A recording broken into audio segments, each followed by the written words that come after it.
ایک ہوٹل والا ہے, ہوٹل والا, اس کی دکان چل نہیں رہی تھی, اس نے کسی پیر سے تعویذ گنڈے لیے, دکان وہ اللہ نے ویسے ہی چلانی تھی, چل گئی بھائی, کبھی نہیں چل رہی ہوتی, کبھی تھوڑے دنوں میں خود بخود چلنا شروع ہو جاتی ہے.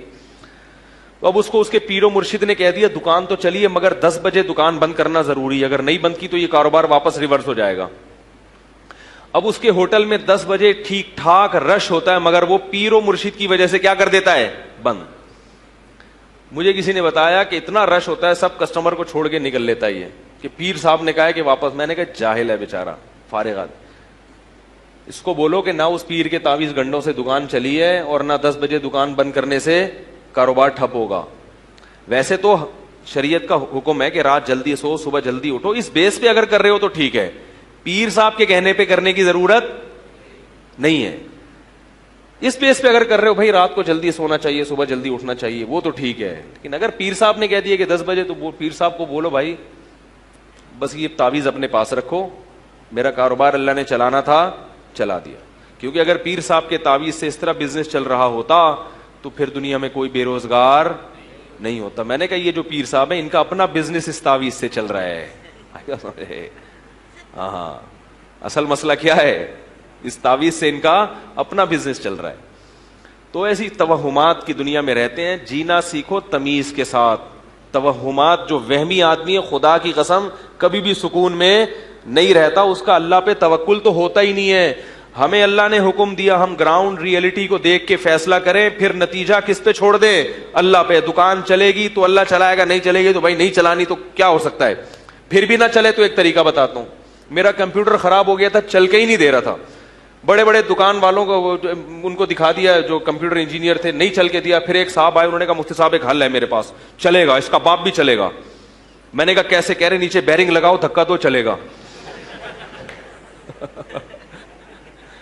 میں نے کہا یار یہ تو بڑا زبردست, پھر تو چلے گا نا, کیا خیال ہے؟ تو اگر پھر بھی نہیں چل رہا تو ایسے چلاؤ. اور اگر کوئی بزنس نہیں ہو رہا تو سونے کی دکان کھولو. یہ بھی ہمارے دوست کے ساتھ ہوا ہے. وہ کوئی بھی کاروبار کرتے تھے, دیندار آدمی تھے, بھائی اللہ نے رزق کسی کو دینا ہے کسی کو نہیں دینا, سب کا کاروبار چلنا شروع ہو جائے, غریب تو پھر رہے گا نہیں نا, تو سارے زرداری بن جائیں گے بھائی. تو اللہ نے کسی کو غریب رکھنا ہے کسی کو مالدار رکھنا ہے, تو اللہ کا نظام ہے. لیتخذ بعضهم بعضا سخریا, قرآن کہتے ہیں تاکہ بعض کو خادم بنا کے رکھیں. ایک صاحب مجھے کہنے لگے, میں نے تجارت کی اہمیت پہ بیان دیا بہت, انہوں نے کہا تجارت کے لیے بھی تو ملازمین رکھنے پڑیں گے. تو ملازمت اگر اتنی بری چیز ہے بھائی, اتنی بری چیز ہے, تو ملازموں کے بغیر تو تجارت چلے گی نہیں.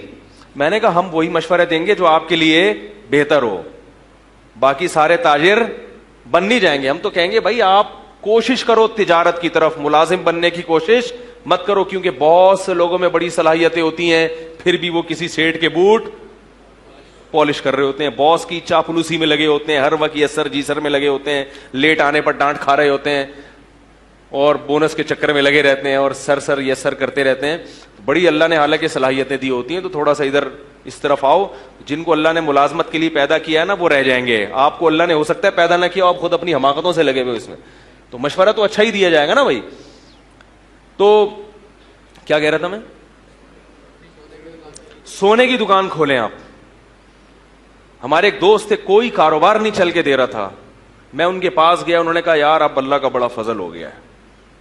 دیکھو جو آدمی خوش رہنا چاہتا ہے نا وہ ہر طرح سے رہ لیتا ہے, انجوائے کرتا ہے ہر چیز کو. میں نے کہا اب کہہ رہے اب تو میں نے سونے کا ڈائریکٹ سونے میں ہاتھ ڈالا ہے. میں نے کہا آپ کا تو پاپڑ کا کام نہیں چل رہا تھا پکوڑوں کا, آپ سونے پہ کیسے آ گئے بھائی؟ کہہ رہے اب تو میرے ساتھ میرا بھائی بھی ہے, تو 12 گھنٹے کی ڈیوٹی لگتی ہے, سونے کا کاروبار ہے. کہہ رہے 12 گھنٹے میں سوتا ہوں اور 12 گھنٹے وہ سوتے ہیں. بڑا ٹائٹ چل رہا ہے.